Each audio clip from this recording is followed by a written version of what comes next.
Breaking చూస్తున్నాం. సాంకేతిక పరిజ్ఞానంతో చెరువులు, సరిహద్దులు, బఫర్ జోన్లు నిర్ణయిస్తున్నట్లు హైడ్రా చీఫ్ రంగనాథ్ స్పష్టం చేశారు. శనివారం ఆయన మీడియాతో మాట్లాడారు.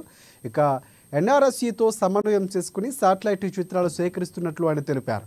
చెరువులకు సంబంధించి 2000 నుంచి 2024 వరకు ఉన్న చిత్రాలు సేకరిస్తున్నట్లు అని చెప్పారు. ఎఫ్టీఎల్కు సంబంధించి పారదర్శకంగా, శాస్త్రీయంగా మార్కెట్ చేయబోతున్నట్లు వెల్లడించారు. ఇక నాలాలకు సంబంధించి కూడా క్లిరోస్కర్తో సమన్వయం చేసుకుంటున్నట్లు తెలిపారు రంగనాథ్. ఇప్పటి వరకు హైడ్రాకు 5800 ఫిర్యాదులు వచ్చినట్లు ఆయన స్పష్టం చేశారు. మున్సిపాలిటీలో అనధికారిక నిర్మాణాలపై ఎక్కువగా ఫిర్యాదులు వస్తున్నాయని వెల్లడించారు.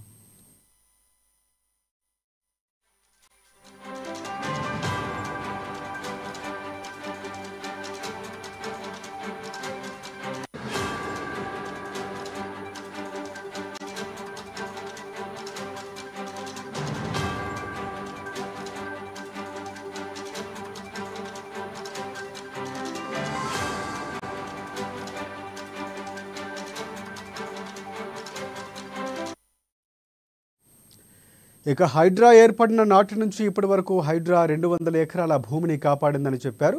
అంతేకాదు 8 చెరువులు, 12 పార్కులు కూడా సేవ్ చేసిందని వెల్లడించారు.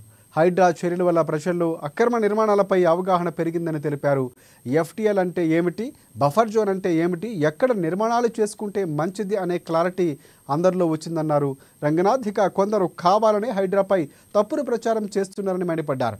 హైడ్రా అంటే కేవలం కూల్చేందుకే కాదని ఓ క్లారిటీ ఇచ్చారు.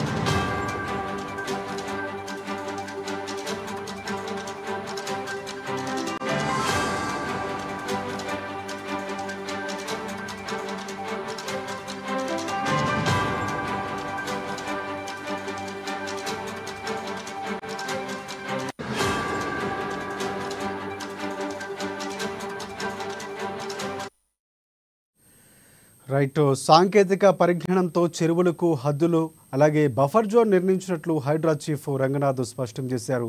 శనివారం ఆయన మీడియాతో మాట్లాడారు.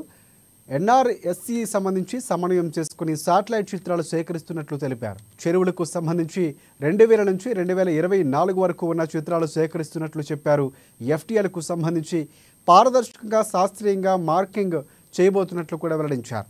నాలాలకు సంబంధించి కూడా కిర్లోస్కర్తో సమన్వయం చేసుకుంటున్నట్లు తెలిపారు. ఇప్పటి వరకు హైడ్రాకు 5800 ఫిర్యాదులు వచ్చినట్లు స్పష్టం చేశారు రంగనాథ్. మున్సిపాలిటీలో అనధికారిక నిర్మాణాలపై ఎక్కువగా ఫిర్యాదులు వస్తున్నాయని వెల్లడించారు.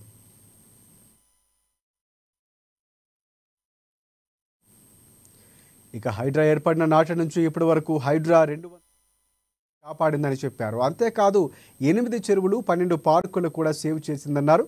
హైడ్రా చర్యల వల్ల ప్రజల్లో అక్రమ నిర్మాణాలపై అవగాహన పెరిగిందని తెలిపారు రంగనాథ్. ఎఫ్టీఎల్ అంటే ఏమిటి, బఫర్ జోన్ అంటే ఏమిటి, ఎక్కడ నిర్మాణాలు చేసుకుంటే మంచిది అనే క్లారిటీ అందరిలో వచ్చిందని అన్నారు. కొందరు కావాలని హైడ్రాపై తప్పుడు ప్రచారం చేస్తున్నారని మండిపడ్డారు. హైడ్రా అంటే కేవలం కూల్చేందుకే కాదని క్లారిటీ ఇచ్చారు.